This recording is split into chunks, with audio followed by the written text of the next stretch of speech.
I speak with corrupted tongue. Recognize the underworld since I was young. Recognize the underworld since I was young. Recognize the underworld since I was young. I speak with corrupted tongue.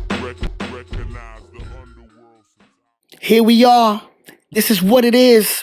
Corrupted Conversations. Yet another episode, another chapter, another sequel. The saga continues. This is what we came to do. First place trophies only. We don't do second place. We don't do third place. We don't do fourth place. What the fuck is fourth place? Participation trophies are blasphemy.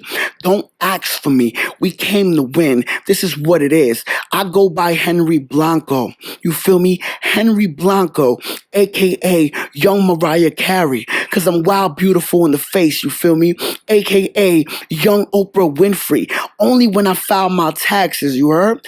AKA Young Angie Martinez, the new voice of New York. And Angie, one day you will know that I mean no disrespect. I'm here to pay homage, and I love you, and I love to laugh, so here we are. AKA Young Angie Martinez. It's sanctioned, you heard? The voice of New York. This is what it is. Shout out to everybody who's been supporting thus far. You feel me? Sharing, liking, commenting, sending it to your mother, your father, your tia. Send that shit to the Bronx Zoo. You feel me? Send that shit everywhere. Everybody deserves to get a slice of this real shit. This is what we came to do. Corrupted Conversations. Here we are. We have another episode, another golden moment, man. This is what it is. What we have here is a visionary, a writer, a vocalist, a rapper, a New Yorker, an artist all around. But listen, I do a cute little WWF entrance for my guests. But what I like to tell my guests is, man,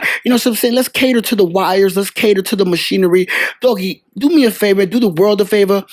Can you tell the people what your name is, what you go by, and where you are from, my brother? Yo, y'all know what the fuck going on. It's the boy David James, man. Mr. Yeti Sod, Mr. 10473, Mr. All That. You know what I'm saying? It's David James. I'm here. My nigga Henry. What's good, nigga? We're here, man. And Yeti Side, let the people know where that. Where is Man, that? Yeti Side Bronx, man.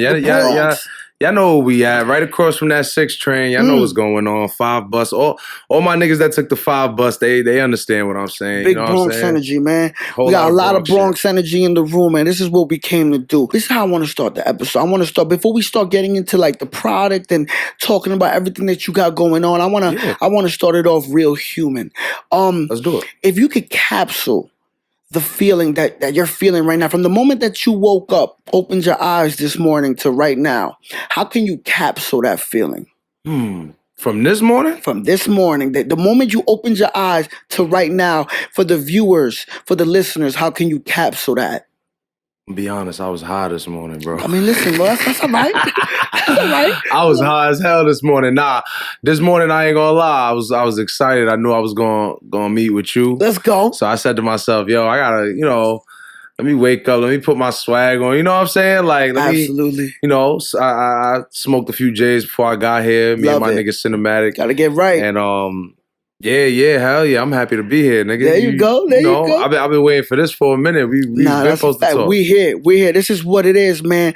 Again, iconic conversation, legendary shit. But listen, we're gonna get straight to it, my brother. How I truly want to start the show is with this infamous segment that I do with my guests. It's called Bow. I bet. So what we have here is basically like a lightning round.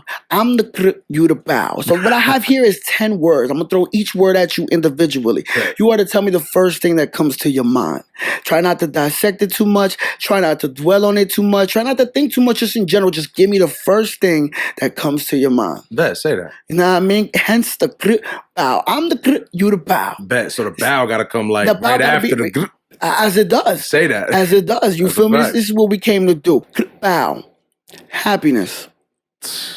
Love. Elaborate a little bit. Shit. I mean, anything that you love in life will make you happy. I mean, like when I think of happiness, I think of all the things I love. That's what makes me happy. So it's like, I love food, weed, right, music. Right. Yeah. What Right. can I say? Can you paint maybe a scenario that like you know, like a scenario that you either plot out on some like, oh, I'm gonna do this today because it makes me like. Is there any type of Like my perfect day? yeah type shit? Can you paint that image for the Oh people? God! So my perfect day, I'm gonna start the day with a green smoothie. Oh, okay. A green smoothie, from Juices for Life. All right, all right. Right there on Castle Hill. It gotta be on Castle Hill. That's a fact. Nah, shout out to the one on Tremont too. They do their thing too. Official. You know what I'm saying? I don't want to throw no shade. You know what I'm saying? But nah, first I'm gonna start the day off with a green smoothie. Only thing that sucks, I don't think they do DoorDash, so I would have to drive to get it. Okay. So fuck it, I drive, get the green smoothie, come back, work on a song. I record in the crib and shit. So like, I probably sit in the crib, record. You know, that's literally like my perfect day. Fucking sit there, record. After a few, I probably go to fucking Longhorn Steakhouse for the fucking. Yo, they got this lunch menu. Okay. And they got the best chicken sandwich on this lunch menu. I swear to God, if anybody listening, and if you've been to Longhorn, you had that chicken sandwich, you know it's like the best thing in New York right now. That shit is crazy. Like, so I'll sit there and nigga, it's like $10. It come with a salad. That's like you can't really beat it. You know what I'm saying? So like, yeah. perfect day, boom. Go to Longhorn, spend a quick little dub on lunch. Absolutely. Sunny Slight, boom. Come back to the hood, link with the homies, probably smoke a little more. Go scoop my nigga Cinematic, go downtown, get into some music shit. Productive. It sounds like a very productive. Like my perfect day is clearly it'd be nice to have like, nice little some strippers around going, you know what I'm saying? But like, nah, nigga, like my perfect day is really just chilling with my niggas, working, right, and doing healthy shit. Just really like, you know what I'm saying? Because life is short. Word. I agree. That's beautiful. That's beautiful right there. You hear it here first. Next one, Bow, Young Core. Damn, legend. That's crazy. Elaborate a little bit, man. Legend. Damn, that's funny. I knew you was gonna say, you know, funny. You know, I had a feeling. People know. People always have feelings. Young Core, man. Nah, give the people an insight on what I'm talking about. That's the young legend. That's me before David James. Okay. I mean, like many niggas, I had problems choosing a name for the main part. Okay. It's like I was Young Core for a long time. Right. And I started to get older, started to feel less young. Right. I started seeing people with my name, shit like that. And it kind of just made me want to change my whole... And at the time, like, everybody was a young something. Right. So I kind of didn't want to, like, fall in that lane. Right. And at the... feel like it was a phase, maybe? Yeah. And it definitely was. Like, you don't see... For the main part, you don't see nobody calling themselves young anything anymore. Like, everybody got a little more originality to their shit. So, me personally, I felt like it would have been better to use my... my government, as many people know, like David James is my actual government. That's my first and middle name. Right. So I was like, that I felt like it at the time, it was a perfect fit to where I was going as an artist. All my favorite artists at the time, were using their real names. Exactly. Kendrick Lamar, J. Cole, etc. So I was like, all right, boom, I'm gonna go in that lane, you know what I'm saying? And here we are, but Young Core, that's, oh my God. Like, I done put out so much, like, yo. That's when I was really learning how to find myself as an artist. Like, anything that would come out on the radio, I'd just be like, I'd go to my homies like, nigga, I'll do this shit. Right. You like that? Bet. Right. I'll do that. Like, right. And I was just like really trying to find myself as an artist. And yeah, here we are, Mo. I respect that. Listen, crazy. I know some things. I've been knowing some things. Nah, that's crazy. They say Young Core. That was funny. I try to know some things. All right, next one. Let's keep it moving. Bow. Fab or Jada? Jada. Why? Just, the legacy. Fuck with Fab, though. Yeah. Fuck with Fab. I agree with you. And Jada a little more close to home. I'm from the Bronx. Right. Jada right at Yonkers. Yeah. That's true. Coming up, everybody's always like kind of compared me to Kiss. Okay. It was funny. I opened up for Kiss when I was 16. Me and my boy Conan. Okay. Yeah. So Kiss. I mean, come on, LOX. That's it's a lot of history there. Not to say that Fab. I mean, Fab is a legend. Everybody know that, especially niggas that do what we do, like punchline, bar work. Like you know that Fab is a different. Fab is there, but I feel like if anything, but yeah, niggas gotta. Everybody know. Everybody give it. Yeah, Jada stuck to his guns. I feel. Come on, Jada stuck to his guns, and listen, maybe Fab just got bigger guns or guns with budgets now. I don't know, whatever. He still stuck to his guns. I feel like Fab still stood true to what he wanted to do. Evidently, right? Yeah. But as far as like what you're talking about, the punchline and that aesthetic. Jada's still rocking like that. Exactly. So that's what it is. Something you gotta respect about that. Absolutely. All right, next one. Bow. The Mess Hall. Ooh. Classics. Talk to me, man. Elaborate. How I know that? Don't ask me. I'm not even surprised because if you know I used to be Young Core, you probably know everything. Damn. I know everything. Nah, for real, I don't really talk about that too much. Mess Hall, man. What was this? The Mess Hall, place? damn, I mean, right in Yonkers, if I'm not mistaken. Mm-hmm. Recorded a lot of shit there. I mean,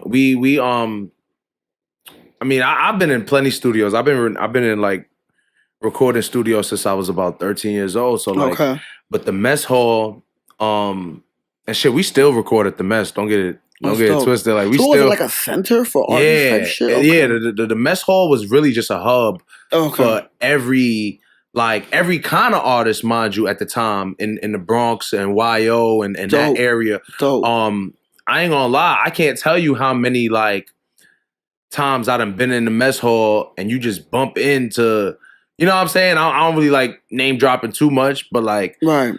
You'll just be in there and bump into a nigga that you was just watching on IG, like, oh shit, you record here, and it's like dope. It was a cool space to just go hang out, meet other MCs.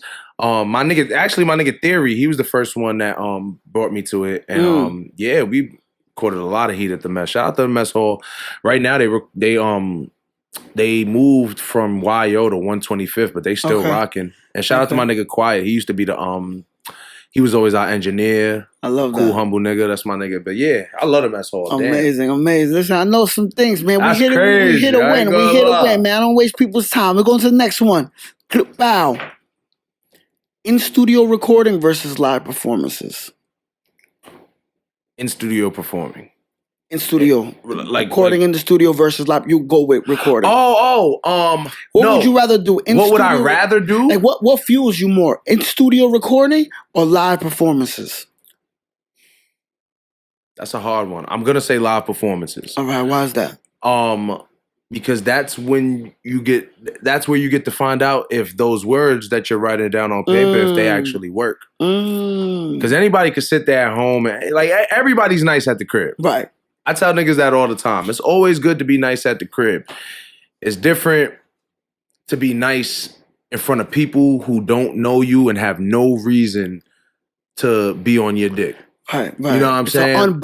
It's an unbiased, you know what I'm saying? Like you when I see a nigga at his show with his homies, that's great. Like, don't get me wrong, influence means a lot, but like when you can rock a crowd of people you don't know, there's nothing tops that. You know what I'm saying? That proves yourself as an MC. You know what I'm saying? Absolutely. So yeah. I agree. Listen, this is what it is. What it is, man. We're getting logical answers. Next one. Now you spoke about this briefly, but I feel like for me, talk about it a little bit more. Bow. Illest spitters. Ooh. The beginning. Now this is the duo that you spoke about a little bit, right? Yes. With your mans. Me and my brother Conan. There you go. As many people know, I started rapping in 3rd grade. And the first nigga to encourage me to rap was my brother Conan. And shout out to his pop, Shampoo, one of my biggest mentors in this music shit. Yeah, Illest Spitters. When I tell you, and that's when you opened up. You were opening as the Illest Spitters for like Jada, Busta, Fab, Omarion. Wow. Damn, this is clearly like more than 10, 15 years ago. You know what I'm saying? Right. This is ancient history. But That's yeah, crazy. me and my nigga Conan, we've been working for years. But yeah, Illest Spitters, we just started as 2 niggas on Boynton Ave. And nigga, We used to be in the like we really avoided a lot of the dumb shit that a lot of our peers and friends went through at that time because we really wanted to be rappers. We came up when Bow Wow was cool and shit like that. Right. So like I'm thinking, I'm gonna be honest, like I thought I was gonna be signed like fresh out of high school. Like I was that nice and you were having those experiences that were showing you that. Yeah, exactly. So that's how I thought my life was going ahead. Like no funny shit. But long story short, like yeah, me and Conan and the Spitters, like that was a very major part of my life. Like that shit kind of molded me to the MC I am today. Made me like, made me versatile. Like when people, again, you got to be able to rock a crowd. You got to be able to be in studio perform. Like really, I learned how to count bars with Conan. I learned how to do a lot of shit. So yeah, shout out to my brother. Word. I love that. Listen, such a pivotal chapter. I know some things, man. I know some things. I ain't gonna lie, that's kind of yeah. You going deep now. Yeah, we here. Next one, bow. Anxiety. Anxiety. It's the first thing that comes to your mind, Brody. Damn. All I can say is damn. All right. Well, that's heavy. Yeah, I'm about to say, to be honest, you gotta not stress life out too much. I try not to. Like anybody that knows me knows I'm not a nigga that gets upset a lot. Like I don't think most of my friends can't tell you what I look like upset. Okay, that's because for the main part, life ain't that serious. Like I especially when you've been through like some shit. You know what I'm saying? Like I don't want to get mad deep into it. But I done been through a few things in life that make and then when you sit there and think about life, you question like, all right, what's really important? Right. Like, because I couldn't have not been here, you know what I'm saying? So, why I don't dwell in the past too. So I don't really suffer from anxiety too much, to be honest. But shout out to my people that do. Like at the end of the day, deal with it how you deal with it. Just make sure you being safe. Don't take drugs, and if you are, shit, get them from me. I ain't gonna lie. Nah, I definitely feel you though. I definitely feel you on that in the sense of like, you gotta sometimes just look at life and say, yo, it ain't that deep. Really ain't. It ain't that deep. Whether it be like some type of static that you dealing with, whether it's with an individual or it's with a equation that you're a part of. I feel like if you could sometimes like remember that like you're this small compared to the grand scheme of things, you'll be okay. You know what I'm saying? Like you're gonna get past it because nothing that's given to you or handed to you is unmanageable. Yeah. Like you could get through it. You know what I'm saying? Yeah. So I definitely feel you on that. And I feel like that's a healthy, just a healthy 2 cents for the world, for whoever's watching this. Nah, fact. And it's a healthy mindset to have. Because at the end of the day, like, I always look at it like, damn, like, a nigga lost his foot today. Am I about to trip about a ticket on my car? Or you know what I'm saying? I lost a few hundred on FanDuel. Like really think about what's important. You know what I'm saying? Absolutely. I agree 1,000%. Let's get it. We're keeping it moving. Bow. Instagram or MySpace? Instagram. Really? Instagram. All right. I wouldn't be the artist I am today. Well, that's a lie.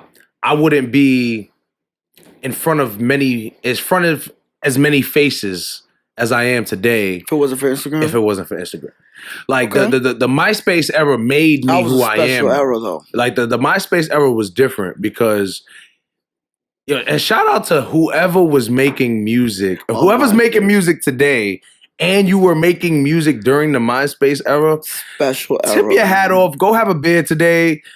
That ass, you deserve it because that was, like you said, that was a different era. Yeah, man. Only thing is, I mean, now with technology, now with the way Facebook, like, you know what I'm saying? It's but when you really think about it, it's kind of the same shit, though. It's the same format, shit. Yeah, like, it's really the same format. Yeah. Same thing on MySpace. Like, you could have fans from fucking Africa or France or whatever. I feel like at the time, I was too young to really understand what was going on. So I was just, for the main part, posting music, high school popularity in the streets. Like, that's as far as it went. Right. But with Instagram, again, when I first started using Instagram, I'm like, you know, when I was in college, like, you know what I'm saying? So like, I was young, but I had a little more sense of how to work this music shit and how to like get my name heard and get myself out there. So to be honest, both of them looked out, but damn, I miss MySpace. Yeah, I just think I just think with Instagram and the platforms that we have now, as much as they benefit us, I feel like back in the day, there was arguments and friendships ending over top 8. Yo. Right? But we didn't know. We wasn't aware of where we were heading as far as society goes. Yeah. It's actually alarming and concerning sometimes how much. Now, I can't even just point out. I gotta join that conversation. How much we invest our emotions, all that crazy shit, all them feelings that we probably should be dedicating to other things, to real life things, and we invest them into these phones. Absolutely. Like, there's people that are more passionate about the way their Instagram page looks than they are about, like, the people that actually love them. Yeah. Or learning new skills. Very true. Like, some people take that more... Like, I know niggas with... Again, Instagram is crazy. Yeah. I don't know if you know. Instagram is a roller coaster, crazy place. It's a roller coaster. Like, I know niggas... Again, and we all hear about it, how, like, oh... A nigga be rich on Instagram, but a nigga be broke. Nah, it's not a game. Like, I know people with 100K sleeping on couches. Real talk. 100K followers. Real talk. And I'm like, how haven't you figured a way to, whatever, I don't judge. You know what I'm saying? Right. It's a tricky thing, though. You can't let that shit, I just be wanting to tell the young niggas, like, yo, you really can't let that shit. Yo, but sometimes I catch glimpses of it, like I'll catch a moment where, like, let's say I'm having a shitty day, and then I'll post something, and then the acknowledgement will make me happy. So that's like the opposite of, like, let's say, not getting the acknowledgement that you want, making you unhappy. But I've had moments where it, like, benefited me, and then I have a moment where I'm like, whoa. Why did I need this? Right. Am I, like, I have a moment of, like, self-awareness where I'm like, okay, cool, I'm getting acknowledged right now for this cool clip I put up. Let me put my phone down and really, like, let that settle in on, like, I was having an unhappy type of day, and now I'm happy. Cool, that's all good. Like, that's dope, that's positive.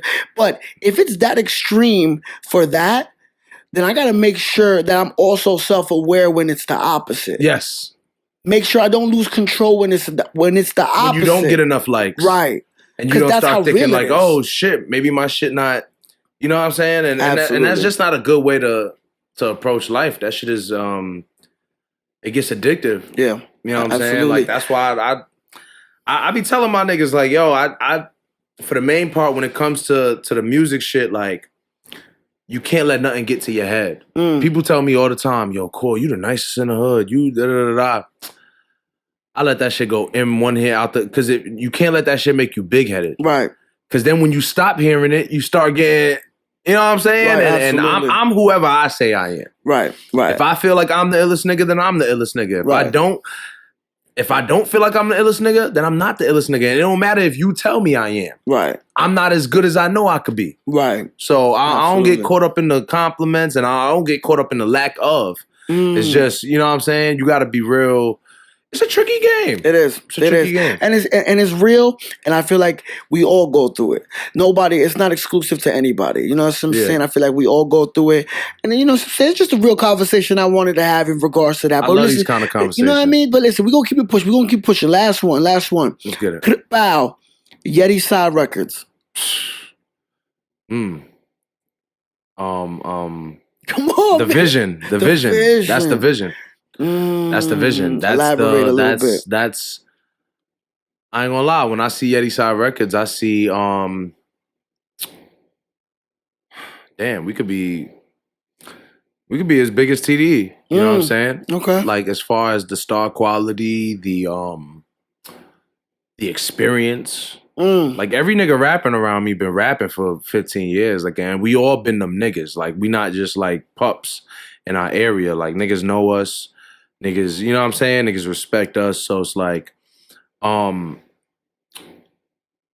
So with you know, in a perfect world and everything goes correctly in my career, Yeti Side Records will be the next big thing to sweep the nation. Like no funny shit. Like I'm adamant about that too. Like yeah, I scream Yeti Side everywhere I'm at. So you know, niggas know.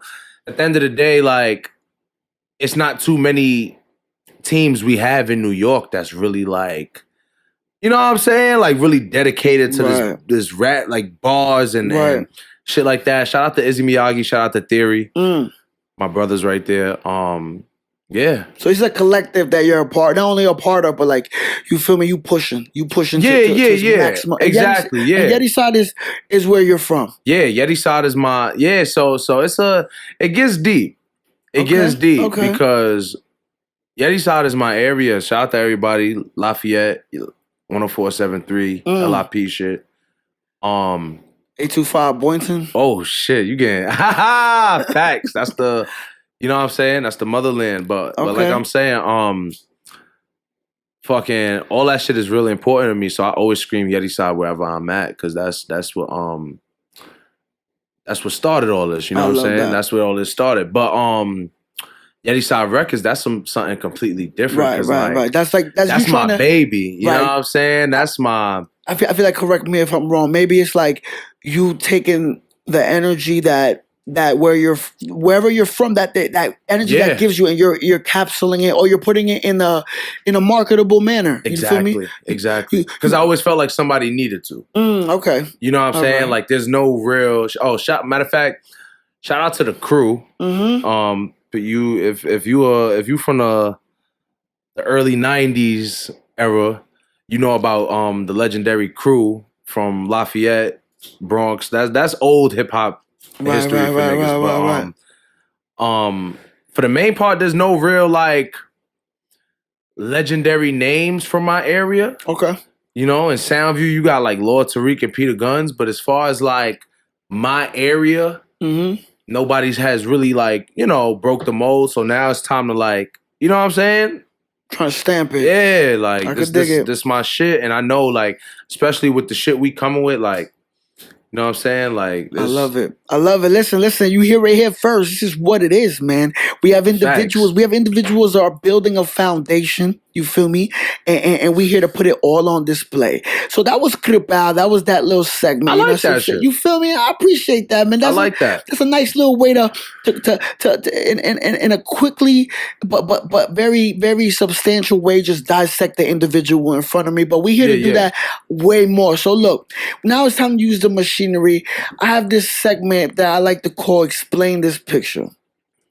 So what I have here is pictures. So what I have here is a few pictures that I chose that, you know, some saying are directly correlated to who you are. You feel me? And I just want you to break it down for the people, even for myself. Everything will be on the screen. Shout out to post-production. This is what we came to do. Everything will be on the screen. So with this first picture right here, just tell me I guess what comes to your mind. I guess like, you know, everything, the intention behind the moment. Just paint the picture. No pun intended for the viewers. So first picture. Let's go there. Damn, that picture right there, bruh. Like that's kind of when you know what? My parents probably don't know who he is. But that's when I saw my career going like, oh, all right. Yeah. Shout out Static Selector. You know what I'm saying? Yeah, shout out to Static Selector. He actually just spun one of my records. BHR, right? Yeah. He spun BHR on his playlist the other day, last Thursday. So big shout out to Static Selector. Much love. Dope. Looking forward to working with him one day. Well, we have worked, but that's whatever. That's for another story. That's for another time. But I could dig it. Yeah, like that's when I knew my career was like, oh shit, I'm around the right people. You get what I'm saying? All right, that's the best way to put it. Yeah, shout out to I love that. Listen, shout out Static Selector. You know what I'm saying? Shout out Show Off Radio legend. And all that. That's the legend. We came to win. You feel me? I know some things. I guess some things. All right, this moment right here, man, just same thing, man. What comes to your mind when you see this image, man? Now this is LA, right? Yes. Okay, talk to me. That is LA. That my first show in LA. It was an experience. My manager at the time linked it up. Shout out to Ready Rock D. I was actually performing on his set. That's him in the back, correct? Yeah. My nigga Ready Rock D. From YO, if I'm not mistaken. Yeah. But long story short, that was my first time actually performing like out of my home. Well, no, actually that was my second time. Okay. I had a performance in Rhode Island. But long story short, that was my first time getting on a plane to go perform somewhere. You know what I'm saying? Like I was on a bill to perform somewhere other than where I'm usually at. So that whole experience meant a lot for me. It was my first time in LA too. LA is crazy. Dope. Like dope, LA is crazy. Dope. Shout out to LA, but yeah. So that was that's dope. That's dope. When I saw that, I was like, all right, we gotta speak on this because I seen I peeped that it was LA. Yeah. Feel me? I have yet to go to LA too. So what? Yeah. So you gonna love it. You know what I mean? Shit. So when I saw this, I was like, nah, we gotta speak about this. All right, let's stay in the realm of performances. All right. You feel me? When you see this picture, tell me the first thing that comes to your mind. Chill. Tell me the first thing. Like I said, I'm a young legend. How many niggas you know got Getty images? Ooh, Let's talk about it though. That's a great question. Talk to me. What do people see on the screen right now, brother? That's me and my brother Conan, man. Now That's me and my brother Conan. This is when you Shout guys out to were YNVS, man. Oh, this is when you guys were illest spitters, correct? Yup. Young niggas, man. Young. Damn, we had to be at least like part of how old we look. You know what I'm saying? Like we look like some grown niggas. Mo, we like 15 in them pictures. Now, do you recall this show? Like, were you opening up for somebody? We actually were set to we were booked to perform at Pace University. My music teacher at my high school, shout out Miss Harrigan. She set that up at the time. I don't know what it was for. I just knew she told us one day, like, yo, you guys are gonna perform at Pace University. That's dope. At the time, we like, the fuck? We never, like, we young high school kids. We're not even thinking about college. The teacher telling you that is dope. And that, I guess that's a testimony to the kind of influence we had in school. Cause like, again, like in school, my teachers knew, that like when you see when you see them other niggas, you know, goofing off in class in a notebook, press them. Like, you know me, I'm writing some shit. Like I'm at every high school talent show. Right. Life was different then. But yeah. Shout out my nigga Conan. Damn, that again, picture, who got Getty images? We gotta talk. Niggas don't got Getty images. Listen, that's crazy. When I found this picture, don't ask me how I found it. I do my thing. You did some research for that one. Listen, when I saw this, I was like, oh, we gonna talk about this. That's crazy. That go crazy. It do. Matching fits go crazy. Don't do that. I mean, you guys are young though. The matching Bronx joints too. Like we was really Yeah, but this is putting on for the X. I think that's dope, man. And I think the narrative is even way more potent just as far as like your teacher hooking that up, because bro, if you have a teacher knowing that this is what they're trying to assist your future. Yeah. Hell yeah. They're trying to help you out. Shout out to Miss Harrigan, man. I lost contact with her, but if you ever hear this, I miss you. I miss you. You really looked out for niggas. Yeah, that's amazing to me because that's not, I'm sure they weren't doing that for all students. Yeah, and I don't think teachers is doing that anymore. I feel like that's not really happening too much. Yeah. Also maybe the context of the music has changed, a little bit more violent in New York nowadays. Like we were rapping about shit that we could rap about at Pace University. You know what I'm saying? We were rapping about our lives as young students, just going through regular problems, girls, money, just living life in the Bronx. So absolutely, shout out to all the teachers that fuck with the students rapping and shit. That's amazing. That's amazing. I feel like that's like you said, a testament to your narrative. Yeah, hell you know what I'm saying? So listen, we're gonna keep it pushing. Next picture. Tell me what you see on the screen. Yo, why he missed? Come on, talk to me, man. Shit. Elevation. That's all I see. Elevation. Oh yeah. Elevation. Okay. At the end of the day, I know what people want to see. Right. In the videos. Come on now. We all know I know that. what I know. You know what I'm saying? Like it's one thing to get your message out there, but sometimes you have to twist your message in a way that, you know what I'm saying? Yeah, you gotta put the medicine in the applesauce sometimes, man. You gotta put the medicine in the applesauce. That's real talk. So this is exactly what I was doing there. Shout out to my baby Envy. I you know I love you, Envy. That's my sis right there. Like Envy, my sister. Go she holla back at there her. doing what she's supposed to be You doing. feel me? You Nah, for real. Love you, sis, for real. You know what I'm saying? We got heavy camera work. You know what I'm saying? We got the individual right there going and crazy. My nigga, yeah. This is so my nigga Lavish. This was the Put It on the Floor remix video shoot. Shot by my man Lavish Kurt, of course. Yo, he's dope. He's dope. I can't wait till the world kind of like amazing really gets to know about him. But Lavish Kurt, that picture, it's yo. We all know my man Cinematic. Everybody, you know, I stay with my boy Cinematic. I don't know how he captured this photo right here. Like that's very like, damn, that was good. Damn, that was good. That was good. You knew when to, you know what I'm saying? Listen, in this picture, it's happening. Yeah. Whatever's happening is happening. You feel me? It's definitely happening. The music video for this is out now, correct? Yes, it is. Come on YouTube. That shit. Oh, everything will be in the description. This is what we came to do. Go support. That's not a request. That's a motherfucking demand. You heard? That's right. Go support. Right. This is what we came to do. All right. Last picture. And again, man, just tell me what you see on the screen. Tell me what the people see on the screen. Just give me the energy, man. Give me the frequency, brother. Ooh. Talk to me. Blood, sweat, and tears right there. All right. Blood, sweat, and tears. That's my most recent release. Okay. Flowers Don't Grow Here. Flowers Don't Grow Here. Available everywhere. Let's go.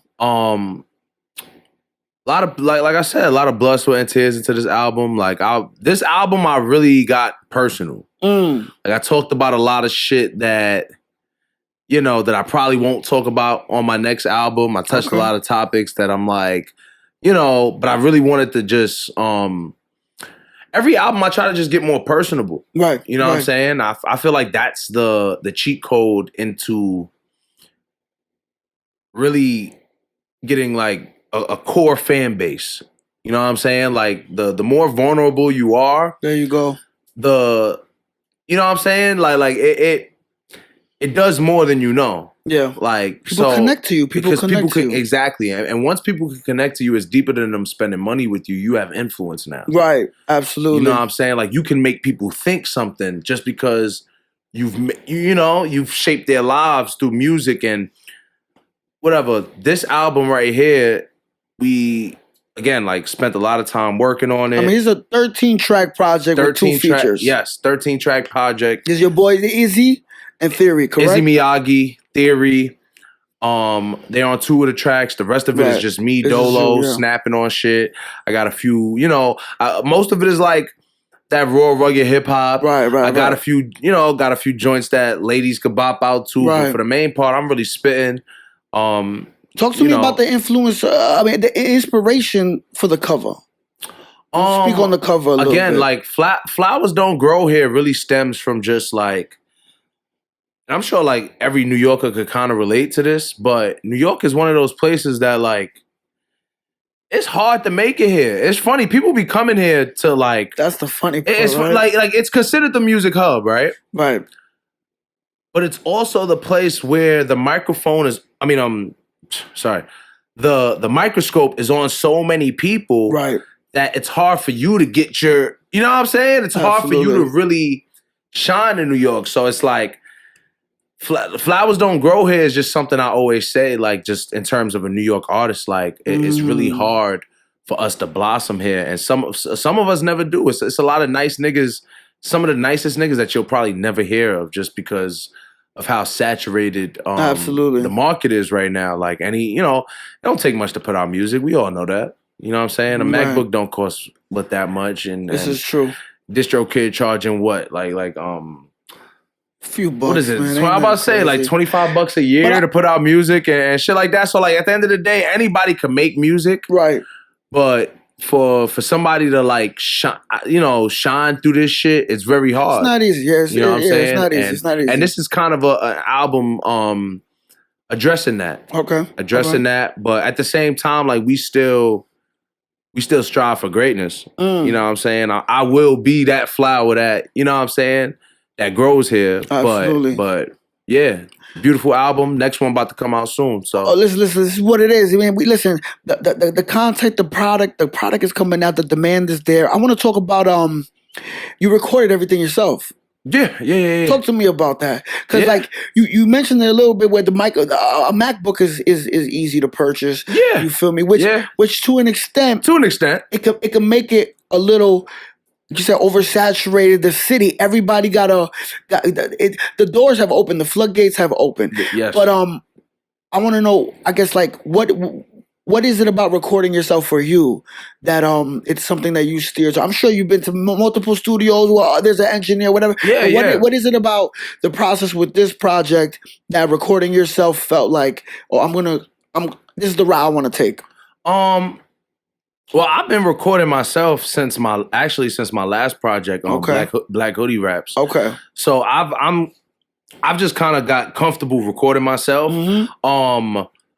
It's something I recommend to every artist though. Like for the main part, like, you know, like you have to, the rap game is a place that will like drain your funds. So you have to learn to cut costs where you can.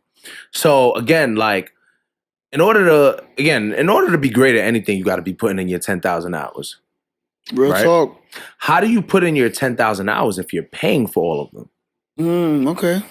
So in order to get great at recording, you have to record a lot. In order to really record a lot, just record yourself. You either record yourself or have a lot of money to have someone record you. Yeah. So, I mean, I'm a regular Bronx nigga. I ain't got it like that. So I at the time, I had a little chicken in my name. You know what I'm saying? Not much, but I took my last 3-4 bands and I purchased a MacBook. I purchased the what's the interface, the Apollo interface, everything brand new. You know what's crazy? I wish at the time someone would have told me like, yo, you could buy the used shit. It works just as good as the brand new shit. But I was just on some, listen, this is my career. This like I'm buying everything, MacBook, brand new, wires, mic, everything, and that's I just took it from there. Like at the end of the day, like again, it's about these 10,000 hours. Like you got to put in time to really be great, and you can't be great if you go into the studio once a week.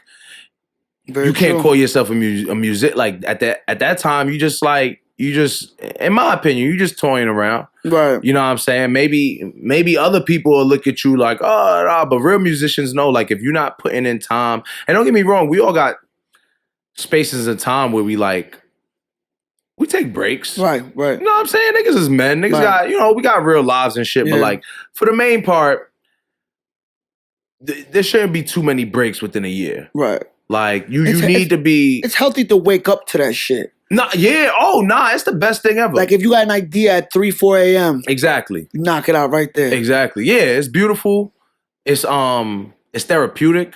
Right. I've kind of become accustomed to recording with nobody there. Okay. It offends some of my friends because they're, like... They want to be there. They want to, like, they're always like, yo, why you never recording... when we hear that, it's like, because you're here. Like, that's why you never see me recording. So to them, I'm not even working. But they come over and I always got new shit for them to hear. And they like, damn, it's because, I can't record with y'all here. Right. Like, this is really, it's really like, I got to be able to, play with my voice and do shit like that. You know what I'm saying? Like, absolutely. I got to be able to be me. Comfortable. You know what I'm saying? Not that I can't be me around other people, but I get what you're saying. It's way more comfortable when you're by yourself. You've already molded your comfort zone. You already molded what works for you. Exactly. You know what I'm saying? And that's what works best for me. And sometimes it calls to have people in the studio. Sometimes it does. Sometimes it doesn't. Sometimes. The right people. Listen, I've been in studio sessions where I've watched someone book like an 8-hour session. I swear they got drunk for 7 and only recorded the last hour. No way. It wasn't my money. I'm chilling. I'm there. But I've observed these type of things. And then I've seen artists that like, they'll book a 2-hour studio and they get 4 songs done in 2 hours. Oh, that used to be us. Like we had, oh God. Shout out to Shout out to Theory, Izzy Miyagi, my nigga Chops, my nigga S. Y'all get there prepared. We y'all on used a to go to mission. we go to the studio. Again, I come from the era where niggas wasn't we ain't have it like that. Right. Like we literally putting in 10, 15. Yo, what you got for the studio? All right, you can't pay for the studio, you bring the weed. So he got the weed. I don't gotta pay for no weed, so I'll put $10 for the studio. Boom, boom. We all got $100. All right, let's go to my man Eluse. Shout out to Eluse. He used to record us right in the basement on Castle Hill. Nigga, $25 an hour. Boom, we pay him $100. We in there for 4 hours. Yo, we in there for 4 hours. We trying to get at least, you could tell him, we trying to get at least 6, 7 songs done. You could. That's the thing. It's like when we in there for 4 hours. Yeah, when you focus, you laser everybody focus. Go with their verses ready. Fuck you messing up for. Right. There you go. Shit. We was on some shit like, you mess up, man, you might have to pay a little extra. Cause I'm going in there like, I don't need for nigga, if I'm on 6 different records, 6 different niggas' records, and you add up all my verse time, like each verse is what? 50 seconds? Right. It don't take me but 50 seconds to lay the verse. Right.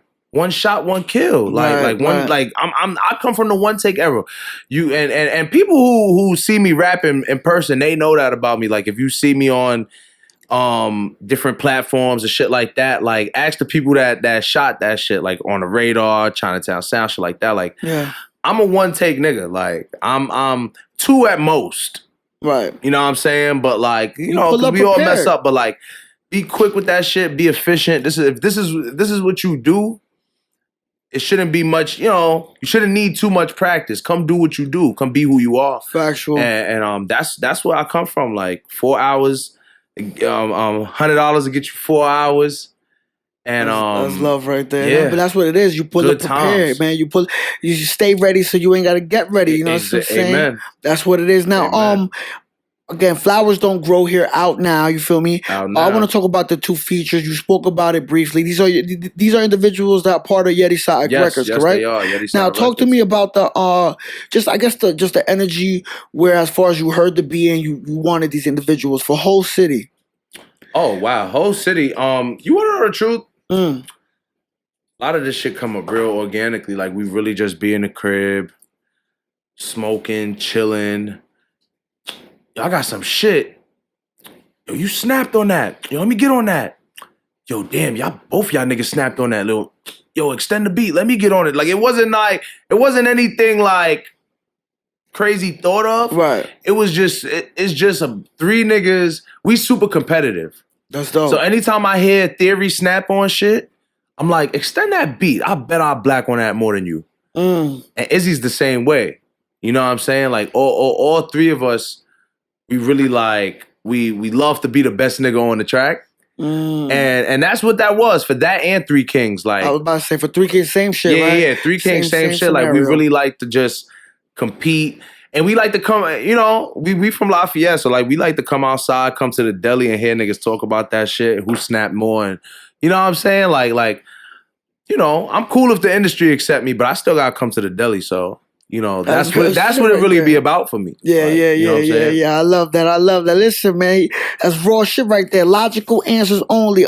Speak to me about the reception. What's been the reception so far? How have people been receiving the product? People love the product. I mean, like I said, like I'm just waiting. Like I'm just working on ways to get this shit in front of more people. You know what I'm saying? Like, because I know there's people in in Massachusetts that need to hear this. I know there's niggas in Philly that need to hear this. Like I'm spitting shit, especially like and flowers don't grow here is just the tip of the iceberg. Like if you really tap into like my whole discography, like I'm giving you gems on everything. You know what I'm saying? So I know it's niggas in every hood that need to hear my shit. It's niggas in every suburb that need to hear my shit. My shit not just for the hood, for the main part. Like it's for niggas, it's for anybody trying to get to the next level, for real, and whatever you're doing, especially if you're doing music though. But whoever's trying to get to the next level in anything, yeah, you need to be bumping my shit. David James, don't forget the $. That us. That's what it is, man. You hear it here first. Flowers don't grow here. Out on all streaming platforms. Yes. No, Spotify. If it ain't on a streaming platform, text me. hit me up on my DM and let me know which streaming platform it ain't on. Right. And I'll get it on there. Listen, this is what it is. Everything will be in the description. Please go support. Again, that's not a request. That's a motherfucking demand. You hear me say please, but I don't mean it. There's no real value behind that word. It just sounds good. Go support. Again, not a request, a motherfucking demand. This is what we came to do. You know what I'm saying? Corrupted conversations. We talk about real shit. We talk about the product. We talk about the narrative behind the product. And just not only do we talk about the wheels and the vehicle, but we talk about why the wheels are moving in the first place. You know what I'm saying? Because there's a lot of things behind what you do. There's a lot of intention. There's a lot of substance. There's a lot of value. All that good shit. You feel me? And we're here to talk about it all. Right. Now this part of the segment, I want to dissect some lyrics. So what I have here is I have here. You listen. This is what we came to do. You know what I'm saying? We came to talk about the literature. We came to speak about the verbalage and the words and all that. You know what I'm saying? This is what it is. Now we gotta get the water, man. Get the water on camera, man. Everybody gotta get hydrated, man. You gotta stay hydrated. Come on, man. You need some? This is what we could. Nah, I'm good right now, Paul. Thank you. This is what we came to do. You know what I'm saying? This is what it is. I want to dissect some lyrics, like I said, man. I want to go with the first one. I want to go with the On the Radar freestyle. Heard some lyrics from that I wanted some backstory on. You feel me? Of course. All right. Everything's real. Come on now. Everything's real. You sweeter than Dippin' Dots. And you can ask my mom. I was barely 2 years old, banging on her kitchen pots, rapping. Ain't really sure what I was saying, but knew I was blacking. Now I want to go with the first half. You feel me? You sweeter than Dippin' Dots. That's understandable. Some niggas is sweet out here. A lot of niggas. Word. And you can ask my mom. I was barely 2 years old, banging on her kitchen pots. Talk to me about that, man. If you know my mama, you know she'll tell you. Word. I was a young nigga in this shit, for real. I was a young nigga in this shit. Like I don't know. Like growing up, niggas going to school, like everybody talking about what they want to be. Right. Can't nobody that remember me could tell you that I said anything other than being a rapper. I mean, this is from like grade school. Right. You know what I'm saying? And this is all I kind of really wanted to be. Like, I never even had plans on like, you know, being famous and none of that. Like, I just knew, like, this was me. Like, I rap, and that's what I do. Like, I put out music, and to have rhythm at that age, though. Yeah. Because that's initially what you're doing, right? Like, when you're banging on kitchen pots, and I'm sure your mother's the one that told you, like, oh, it was a beat. Like, you was making you were activating. In a weird way, I fake remember it. I know people say they don't remember shit from, like, you know what I'm saying? Right. But in a weird way, I remember being like 2-3 years old. Okay. Like it's very vague, you know what I'm saying? But yeah, man. I was definitely raised in music, like, you know. I love that. Rapping, ain't really sure what I was saying, but knew I was blacking. Now, was that from the perspective of you saying what you didn't know you were saying? Yeah, like, cause you know, at 2-3 years old, you don't know what you're saying. Rapping words, you know what I'm saying? But I knew, but I'm gonna be honest. In a way, I knew, like. Granted, I guess we all do, right? Right. You know what I'm saying? I guess we all do. But for some reason, I knew what I was saying was ill. You knew you was going and that's crazy. Really where, and that's really where a lot of this shit come from, bro. Like, the nicest niggas, they're only the nicest because they really deep down psychologically believe they're the nicest. Yeah, and that's what makes them so nice. Absolutely. And so I can easily say that, like, I've been this way since that age, where whether like what I'm saying doesn't really matter. It doesn't matter as much as how I'm saying it and who's saying it. Right. Like, at the end of the day, you put these lyrics on paper, they might sound corny when you say it, but they're going to sound good when I say it because it's me saying it. I could dig it. And for nothing else, and for no other reason, you know what I'm saying? And that's kind of where I've developed that sense of, you know what I'm saying? Like, just, You just gotta really believe in yourself Absolutely. and believe that what you. It's real narcissistic kind of shit though, because I really do believe like I'm always right and real Sagittarius type. It happens. You know what I'm saying? But that's where it come from for me. But that's the beauty of being an artist, right? Because it's like it's the beauty and also I guess the ugly in the beauty because what you use to stay afloat artistically sometimes becomes to apply in real life. Yeah. And certain people start being like, oh, why are you talking to me like that? And I'm like, whoa, all right, am I Blanco right now or I'm Henry? I don't even know how to turn it off at this point. You feel me? So I definitely understand. exactly. I definitely understand that. Listen, this is what it is. We breaking down lyrics. I want to go with the next one. Yeah. I want to go with obstacles. Ooh. Come on now. Love obstacles. So listen. So you heard Black Hoodie rap? Yeah, of course, bro. You like it? I do. Listen, we here talking about it. We about to talk about it. Listen, I pay attention, brother. I do. Not only do I do my research, but what I'm saying? Like, I got taste. I got taste, and I'm not bringing nobody up here that I don't fuck with. I put out that's as simple as I put it. Bro, you know what I mean? Nah, big facts. Listen, let's go with obstacles. I've been broke before, so I ain't cutting ass. I ain't perfect. I had a very unlucky past, but thank God nothing lasts. It's little niggas out here selling candy, cutting grass. You too old to be out here not touching cash. Now let's go with the first half. Yeah. I've been broke before, so I ain't cutting ass. I ain't perfect. I had a very unlucky past, but thank God nothing lasts. Facts. I mean, talk to me about that, man. That's vulnerable. That's honest. Let's go. Yeah, I mean, I've been niggas who know me again. Like and again, like, and I say this a lot, but like, I'm sure everyone can relate. Like, I'm just assuming everyone can relate. Right. But a nigga been down bad. Like, a nigga been broke. I didn't always have the things I have today. Mm-hmm. You know what I'm saying? But nobody really gave me anything. Like, I'm not saying that I've never had any help, but I've obtained most of the things I have in life through preservation. You know what I'm saying? Like, just really going hard and going hard. Sometimes you really gotta like tuck your head down and just, you know what I'm saying, miss a few events and not buy the fly clothes, and you know what I'm saying? Like, it's real. Nigga,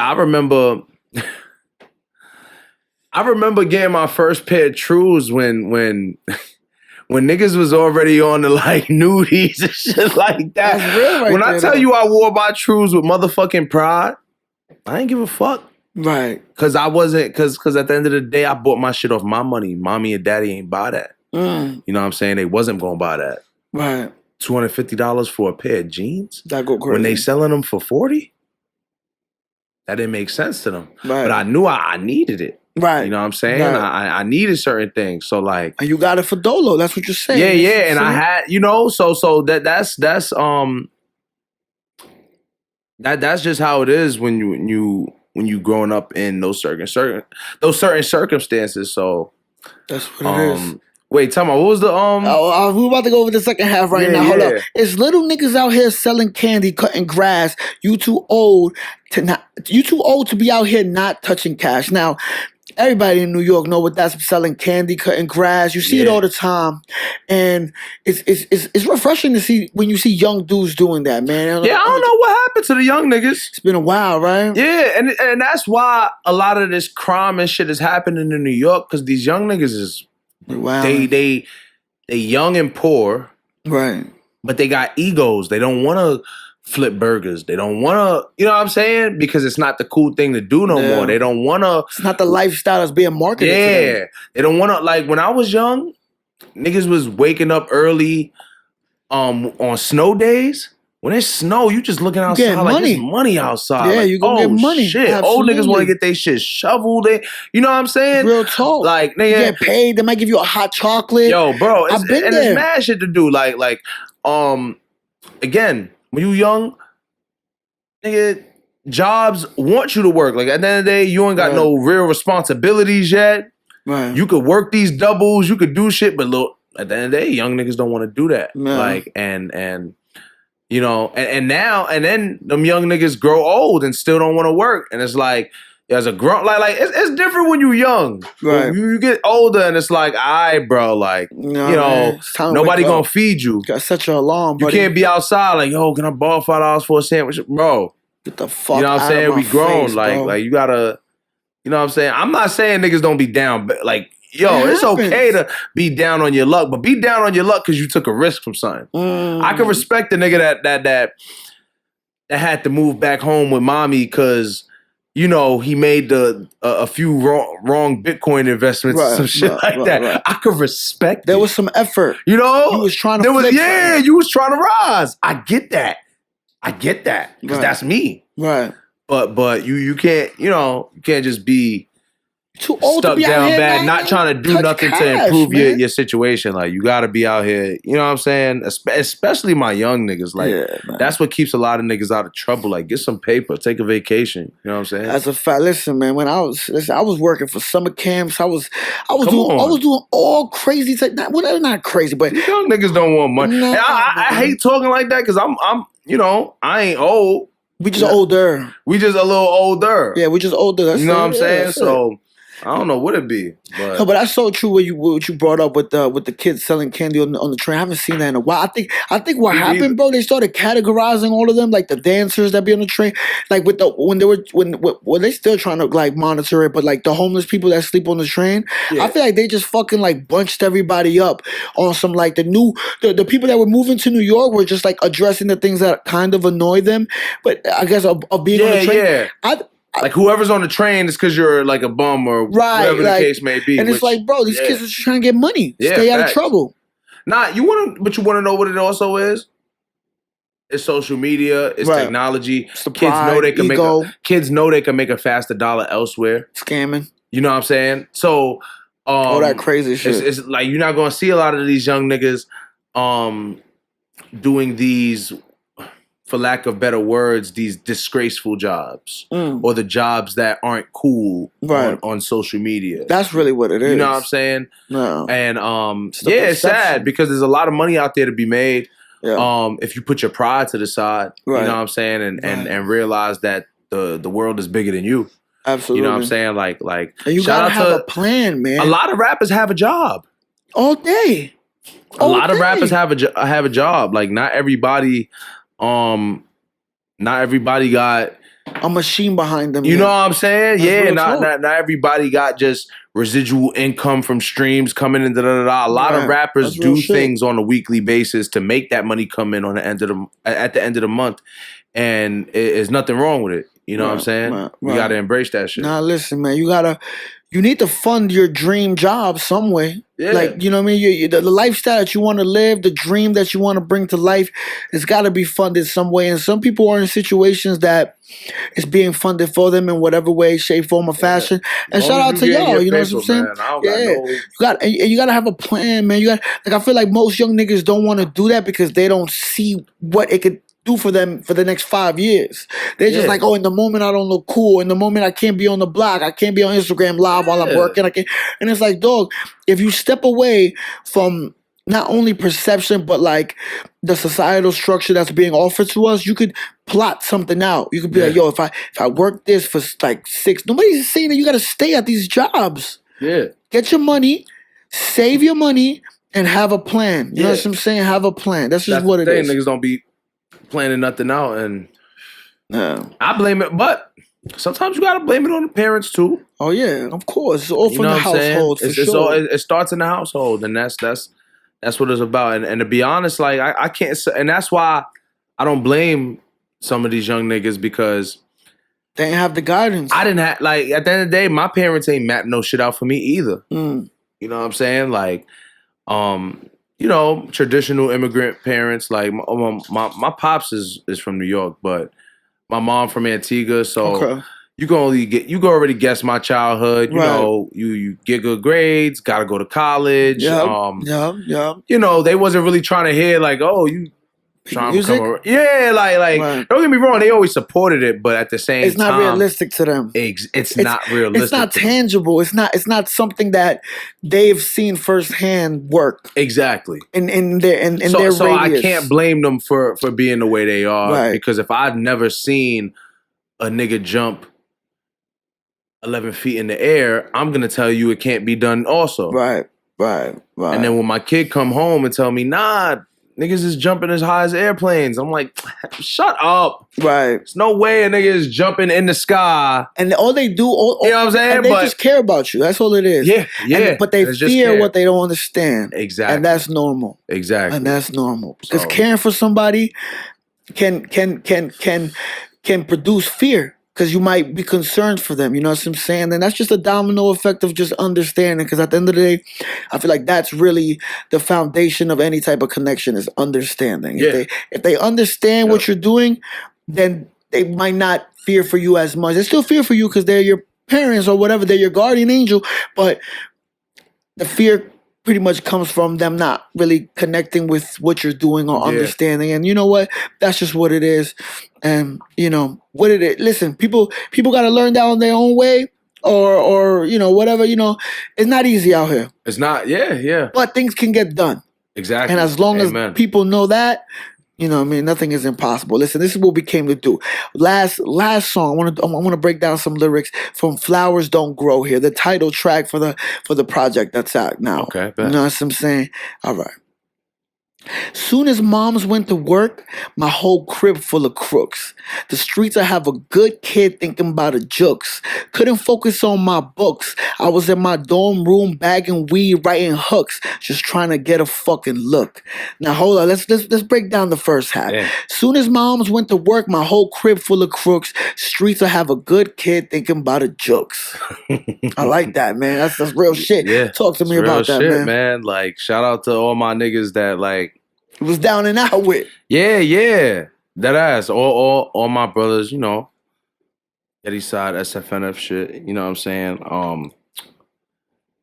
It really just stems from like, yo, I was a good kid, you know what I'm saying? Like niggas don't grow up wanting to do any of the shit that we've been forced to do or go through any of the shit we've been forced to go through. Right. And you just end up in certain circumstances and that's basically what that bar was. Like me just like, yo, I done been you know, I'm a good, humble nigga.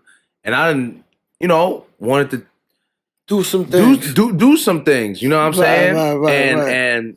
But I think the important thing is just, you know, staying humble and remembering, like, again, I say this a lot, like, it's bigger than you. You know, this world, there's all this shit bigger than me. It's about my it's about the niggas before me.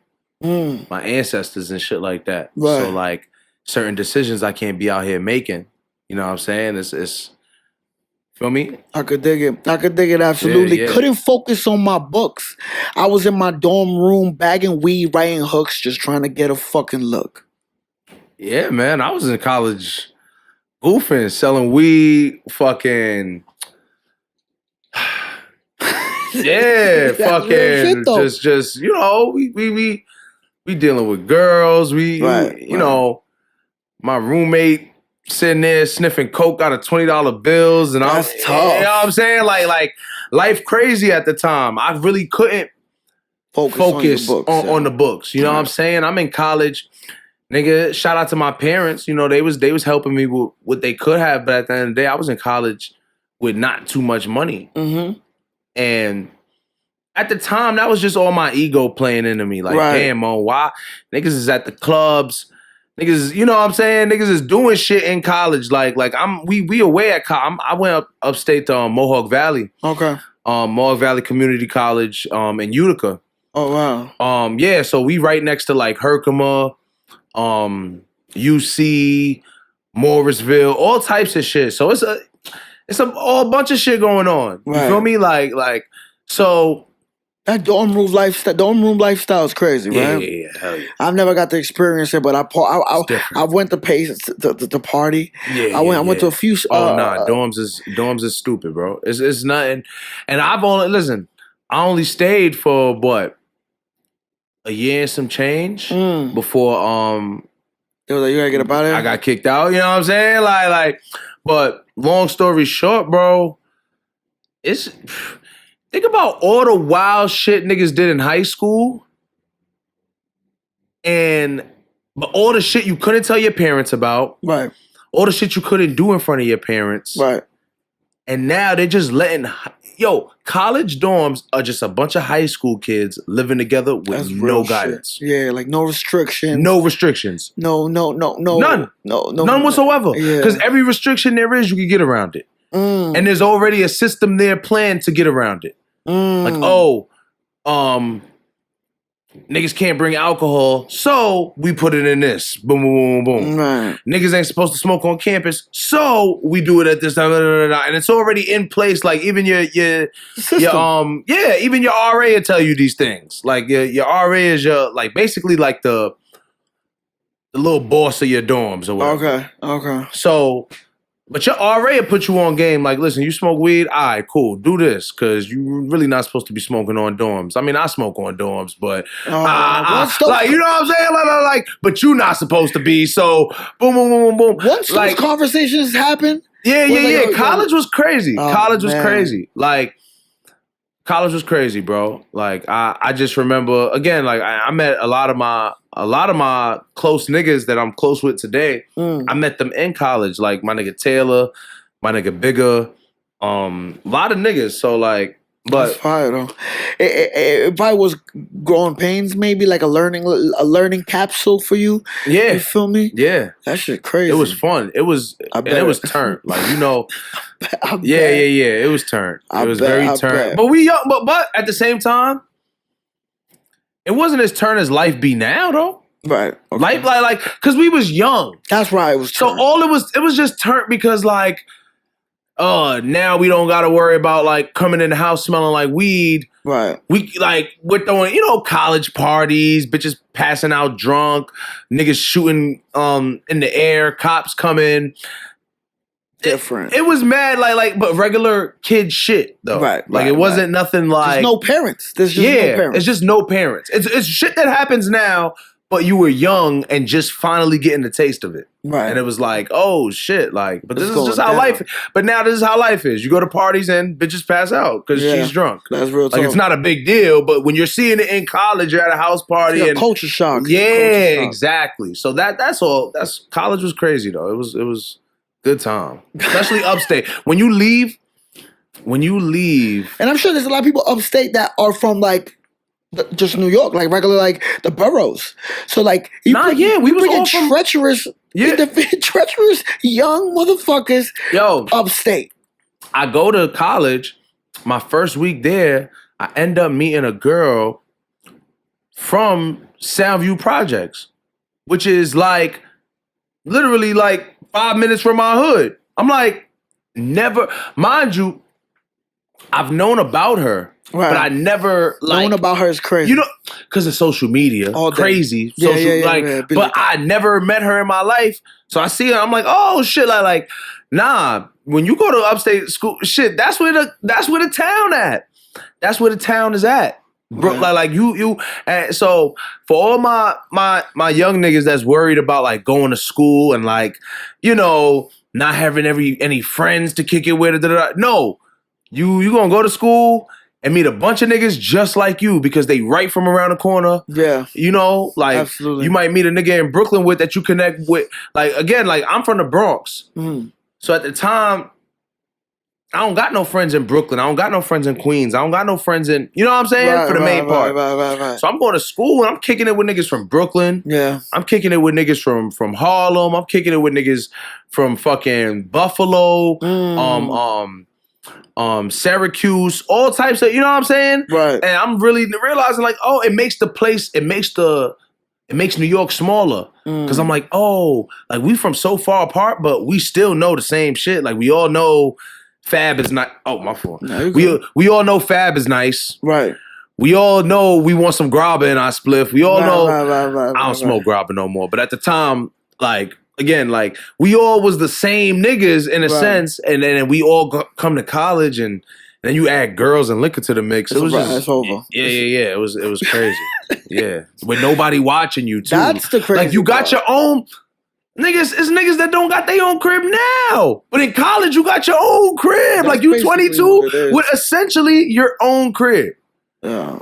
Like, it's your room. Nobody's coming in there. They give you a key. You lock the door. Nobody could come in there. Niggas used to have girls sleep in their dorm. It's basically I'm your going own to class. apartment, man. It's You your own chill apartment. here. You know what I'm saying? Like shit used to be wild. I wasn't getting I'm gonna be honest.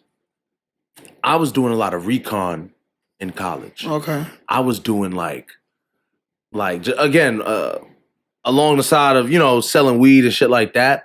But I was really again, I was always an artist. Right. So I'm in college, doing heavy, writing, getting the experiences and writing. I avoided a lot of dumb shit in college simply by, again, we was recording in college. We was still doing what niggas do now. One of my mans had the little studio in his room. Shout out to my nigga Bigger. That me and him used to record songs back in college. Being you know what I'm saying? I was still a rapper. I still had to put shit out. I always looked at it like I'm not in the game, but I'm just like these niggas. If Jada disappeared for a whole year, niggas gonna be like, the fuck? Right. I can't disappear for a whole year. Right. Niggas is checking for me. Right. Whether it's on Facebook or MySpace or whatever we was on at the time, niggas was always checking. So even in college, I was like, all right, I gotta drop some shit. Yo, who got the lab? And yeah. That kept me But yeah, college was fun. College was turn. I wish I could have stayed longer. I wish. Oh my god, I only got a year a little taste of it. You know what I'm saying? A year, like a year, some change because what had happened was there was a big storm. Okay. Not a snowstorm. Okay. So I come home for a vacation and I couldn't go back for a few days because of the snowstorm. And then I'm gonna be honest, they ran through your room. Nah. Oh, okay. Basically a few days turned into a week turned into 2 weeks, and I'm just like, yo, I didn't miss this much school. I know. But then I get a letter in the mail saying that they was kicking me out anyway because of marijuana. Yeah. Marijuana. I had a low, and I ain't going front. I'll be honest. I'll be right hand to God. Keep it real. GPA was kind of low, but that's simply because he wasn't in class. It's not like I was like I wasn't stupid. Right. I just didn't get to showcase my talent. Yeah.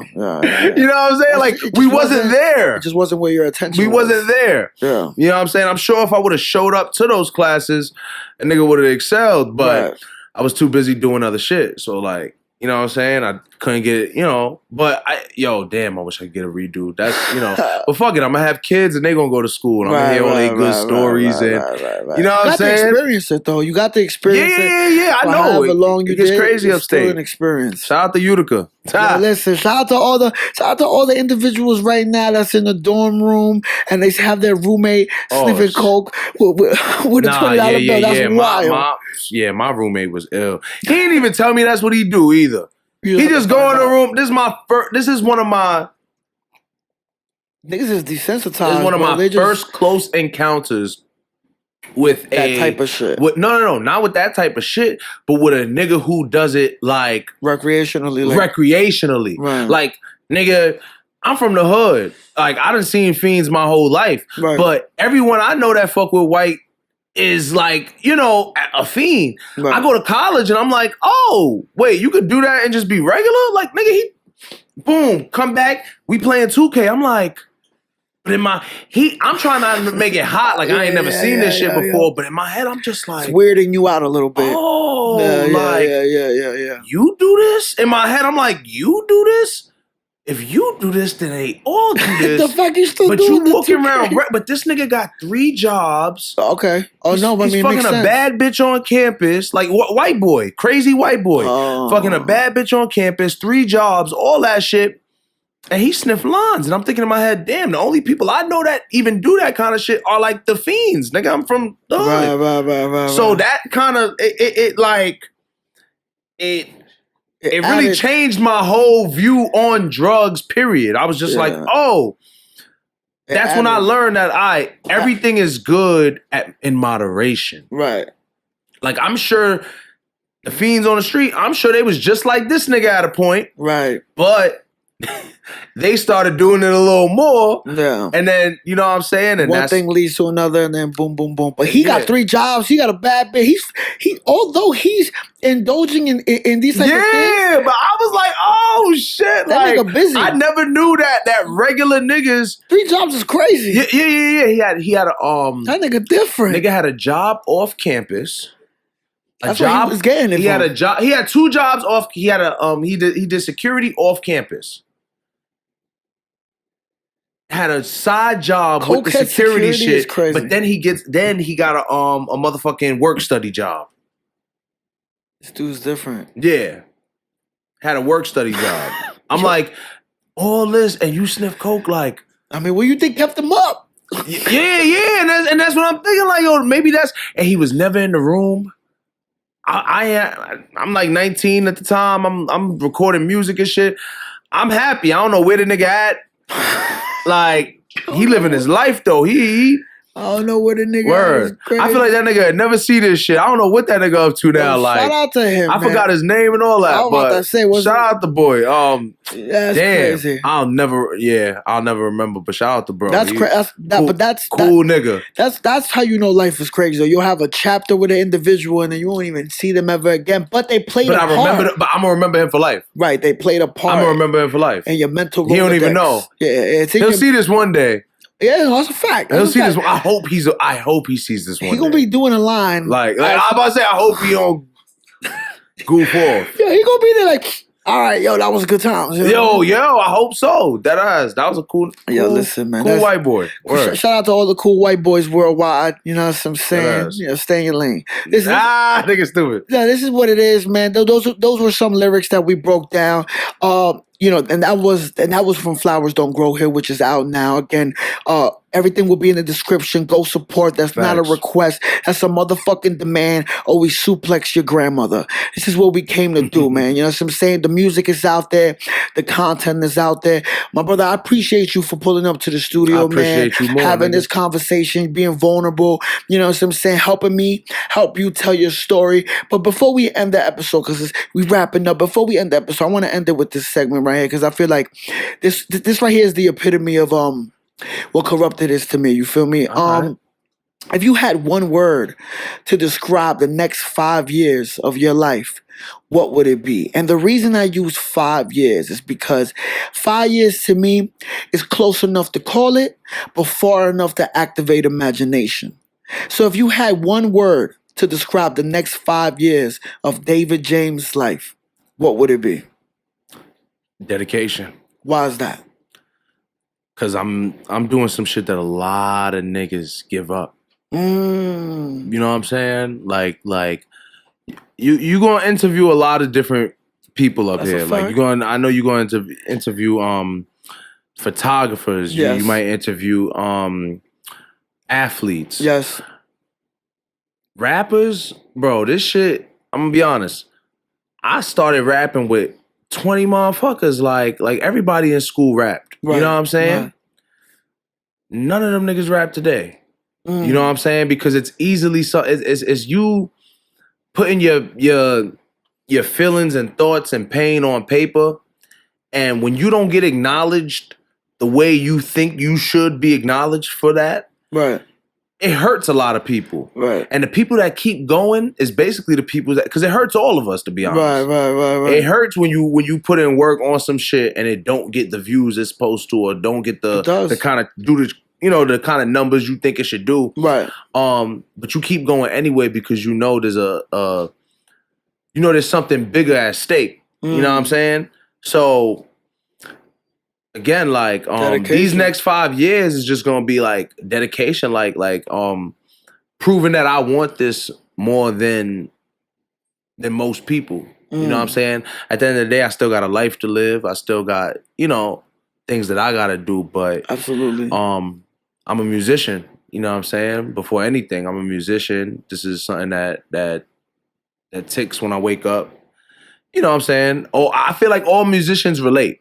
Yeah. Like, it's something that I can't control it. It's unfortunately, like, if I could put this shit down and pick up something else, I can't say I would, to be honest. But I don't think I can. I don't even think there's a Part of your DNA. I don't think I have a choice in the matter. Exactly. It's a part of my DNA at this point. So it's like people that have to do it will do it, and people that don't, they go to work jobs and you know, I mean, shout out to my niggas that work, but don't give 8 hours to a company and come home and give 0 hours to yourself. Absolutely. That's my big thing. You know I agree 1,000%, man. I agree 1,000%. Logical answers only. This is what we came to do again, bro. Thank you for pulling up, bro. You know what I'm saying? Having this conversation, being vulnerable again, being just the artist that you are. You know what I'm saying? And just speaking your existence into the microphone, into the cameras, letting the viewers, the listeners feel your narrative. You know what I'm saying? It's about feeling the narrative. So again, thank you, my brother, for pulling up. This is what it is, man. It's what we came to do. Everything will be in the description again. Go support. That's not a request. That's a motherfucking demand. First place trophies only. We don't do second place. We don't do third place. We don't do fourth place. Participation trophies are blasphemy. You heard? Don't ask for me. You feel me? Corrupted conversations. Henry Blanco, David James. You know what I mean? It's what we came to do. Bronx energy in the studio, all type of crazy right now. You heard? Shout out the whole Yeti side. Yeti side shit. Y'all know it's going down, man. Until next time. Bow.